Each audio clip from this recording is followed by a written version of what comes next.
ஒரு ஒரு பிரச்சனை வந்து வரும்போது அந்த பிரச்சனையை வந்து உடனடியாக வந்து நம்ம வந்து அமர்ந்து பேசி தீர்த்துருவோம்ன்ற முடிவே கிடையாது. இன்னைக்கு பார்த்தீங்கன்னா கொழுந்து விட்டு எரிக்கின்ற ஒரு சூழ்நிலை. இன்னைக்கு அந்த மாவட்ட நிர்வாகம் சைலண்டா இருக்கு.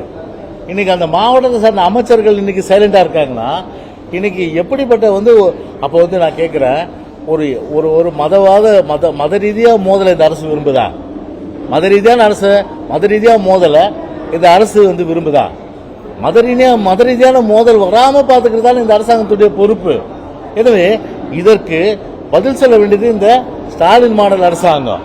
அதாவது அந்த மத ரீதியான மோதல் வரக்கூடாது, ஏன்னா வராமல் பார்த்துக் கொள்ள வேண்டியது அரசாங்கத்துடைய பொறுப்பு என்ற அடிப்படையில் கண்டிப்பா பாத்தீங்கன்னா இதுக்கு வந்து உடனடியாக பாத்தீங்கன்னா இந்த ஸ்டாலின் மாடல் அரசாங்கம் தூங்கின்னு இல்லாம உடனடியாக விழிப்போடு இருந்து அங்க வந்து ஒரு சுமூகமான சூழ்நிலையை ஏற்படுத்தி ஒரு மோதல் வராமல் பார்த்துக் கொள்ள வேண்டியது கடமை அரசாங்கத்துக்கு, இந்த விடிய அரசாங்கத்துக்கு உண்டு.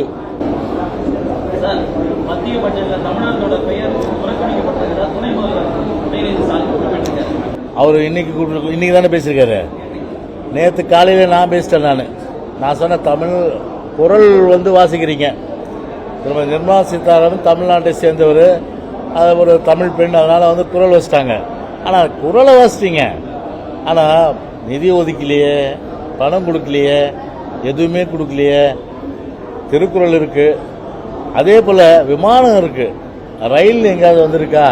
சரி, ரயில்வே திட்டங்களுக்கு தமிழ்நாட்டுக்கு ஏதாவது பிரத்யேகமாக ஒதுக்கி இருக்காங்களா? இப்போ எல்லாமே வந்து பார்த்தீங்கன்னா நாட்டில் இருக்கிறவங்க அத்தனை பேரும் 120 கோடி பேர் இந்தியர்கள் இருக்காங்க. விமானத்தில் பறக்கிறவங்க எத்தனை பேர்? மொத்தம் 2 கோடி பேர் பறக்கிறான். அந்த 2 கோடி பேருக்கு வந்து 10 வருஷத்துல வந்து 100 விமான நிலையம் சொல்றீங்க.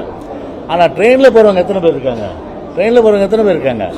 ட்ரெயின்ல போற பல கோடி பேர், கிட்டத்தட்ட 15-20 கோடி பேர் இந்தியா முழுவதும், தமிழ்நாட்டில இருந்து கிட்டத்தட்ட 2-3 கோடி பேர் போறாங்க. அவங்களுக்கு என்ன வசதி ரயில்ல கொடுத்துருக்கீங்க? அது கிடையாது.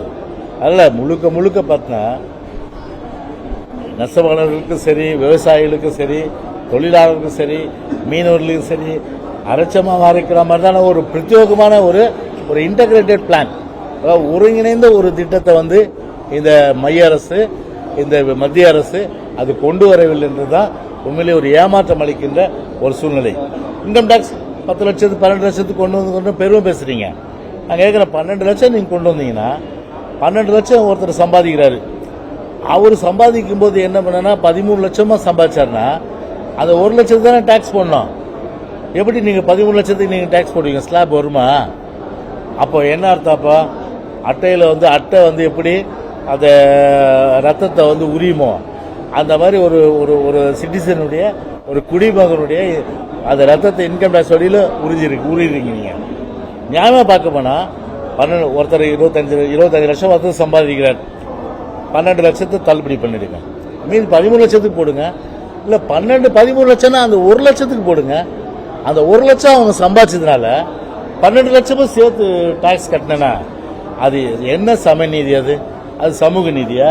நான் கேட்கிறேன், அது சமநீதியா? அது சமநீதியும் கிடையாது, சமூக நீதியும் கிடையாது. சரி, டைரக்ட் டாக்ஸ், இன்டைரக்ட் டாக்ஸ் இருக்கு. பெட்ரோல் உங்களுக்கு தானே, டீசல் உங்களுக்கு தானே, அதில் குறைச்சிட்டு போங்க. மற்ற எவ்வளோ சென்ட்ரல் எக்ஸைஸ் இருக்கு, அதை குறைச்சிட்டு போங்க. பட் அதெல்லாம் குறைக்க மாட்டாங்களாம்.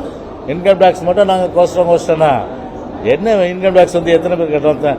இந்தியாவில் பார்த்தீங்கன்னா வந்து 120 கோடி பேரில் வந்து 120 கோடி பேரை கட்டுறான். மிஞ்சி போனால் வந்து ஒரு 4 கோடி 3 கோடி பேர் கட்டுறான். அவங்களுக்கு வந்து நீங்கள் செலவு கொடுத்தீங்க. அந்த செலவுக்கு நான் சொன்ன மாதிரி கொடுத்தா நல்லது. மீதி பேருக்கு என்ன செலவு கொடுத்தீங்க? அதாவது நான் தான் சொன்னேன், ஏழைகளுக்கான பட்ஜெட் கிடையாது, புரியுதுங்களா? ஒன்லி பீகாரை மையமாக வச்சு பீகாருக்காக போடப்பட்ட ஒரு பிரத்யேக பட்ஜெட் மாதிரி. அங்கே மட்டும் ஸ்கீம்ஸ் நிறைய. அப்படின்னா நான் கொடுக்குற வரி பணத்துலேருந்து பீகாருக்கு வந்து பணம் கொடுக்கணும். ஏன் தமிழ்நாட்டு மக்களுக்கு என்ன கொடுத்தேன் சொல்லு? உதயநிதி கேட்டார், அதெல்லாம் கேட்க மாட்டார். அவரெல்லாம் வாய முடின்னு இருப்பார்.